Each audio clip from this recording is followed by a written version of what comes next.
धर्माच्या नावाखाली आपण काही खपवण्याचा प्रयत्न करतो. नवरात्रीमध्ये 9 दिवस 9 रंगांच्या साड्या परिधान करा किंवा वस्त्र परिधान करा असं धर्मशास्त्रामध्ये कुठेही दिलेलं नाहीये. म्हणजे आपले 4 वेद, उपवेद, पुराण, रामायण, महाभारत, दुर्गा सप्तशती, दुर्गा देवीचे कुठले ग्रंथ, अगदी 60 स्मृती ग्रंथ, या सगळ्याचा जरी अभ्यास केला तरी त्याच्यामध्ये असं कुठेच लिहिलेलं नाहीये की नवरात्रीला 9 दिवसांचे कपडे घाला.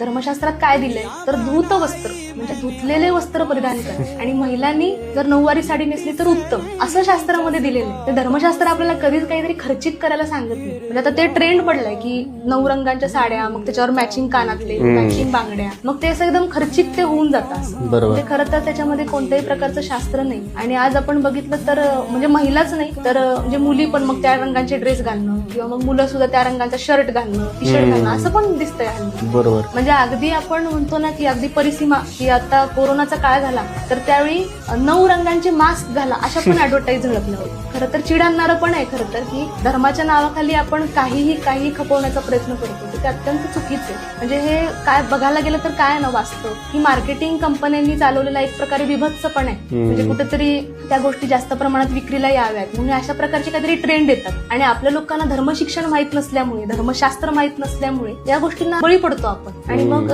ज्याला परवडत नाही तर ते पण करायला जातो आणि मग म्हणतो ना अनावश्यक खर्च पण त्याच्यामध्ये वाढतो.